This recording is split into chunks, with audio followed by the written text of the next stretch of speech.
In a widely circulated video of the incident, at least two people who were present verbally defended the two men and questioned why they were being arrested and handcuffed. "This is ridiculous," said one white man to a police officer in the video. "What did they get called for? Because there were two black guys sitting here meeting me? What did they do? They didn't do anything. I saw the entire thing," a woman can be heard saying. At least 5 police officers were present during the arrest, the video shows. Police have not named the men, and the pair's attorney, Lauren A. Wimmer, also declined to name them at this time.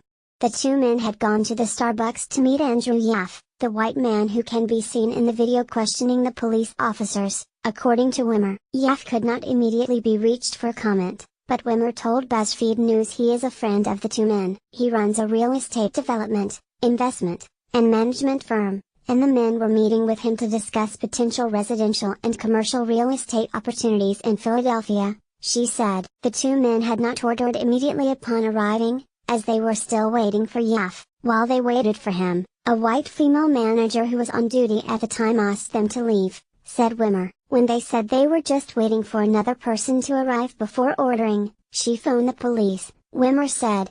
"How many times have we sat in Starbucks minding our own business, waiting for a friend to come, and then we order?" Wimmer said. When Yaffe arrived and found the two men being arrested, he called Wimmer, whom he is also friends with, she said. The two men were arrested around 5:30 p.m., and were fingerprinted and photographed by police. Police told Wimmer they had arrested the men for defiant trespassing. The district attorney did not approve the charges, and the two men were released around 2 a.m. on Friday. Two young black men, who were simply waiting to be joined by a friend, were blatantly discriminated against based on their race, Wimmer said in a tweet. "Not only is this inexcusable, it's illegal. You can see in the video their disposition," Wimmer told BuzzFeed News. "It's as if they're both thinking, I can't believe this is actually happening." This was a highly traumatizing experience for both of them, and hopefully they'll be able to recover, she said. The Starbucks manager who reportedly called the police has not been identified, and calls to the store where the incident took place did not go through Saturday. The person who posted the video on Twitter could also not immediately be reached. Ross said that the two men had sat down at a table in the Starbucks and, before ordering anything, went to use the restroom. Starbucks said that according to their company policy, they do not allow non-paying members of the public to come in and use the restroom. Ross said, "Police asked the men to leave the Starbucks 3 times, he added, and they were arrested when they refused to do so. The police had legal standing to make this arrest," Ross said. "In short, these officers did absolutely nothing wrong." Ross, who is black, denied that the arrests were racist in nature. "I will say that as an African American male, I am very aware of implicit bias," he said. "We are committed to fair, unbiased policing, and anything less than that will not be tolerated in this department."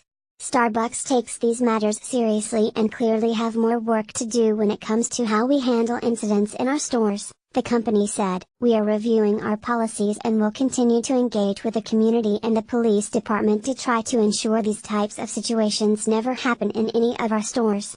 I am heartbroken to see Philadelphia in the headlines for an incident that, at least based on what we know at this point, appears to exemplify what racial discrimination looks like in 2018, Kenny said in a statement. Kenny said that he had directed the city's Commission on Human Relations to examine Starbucks policies and procedures, including the extent of, or need for implicit bias training among the company's employees. "Like all retail establishments in our city, Starbucks should be a place where everyone is treated the same, no matter the color of their skin," Kenny said. Share on email, share on copy link, share on Facebook, share as / mounted Saturday. Starbucks CEO Kevin Johnson issued a longer response, apologizing for the incident in a public letter, and promising a thorough investigation of our practices. "Regretfully, our practices and training led to a bad outcome. The basis for the call to the Philadelphia Police Department was wrong," Johnson wrote in a public letter. "Our store manager never intended for these men to be arrested and this should never have escalated as it did."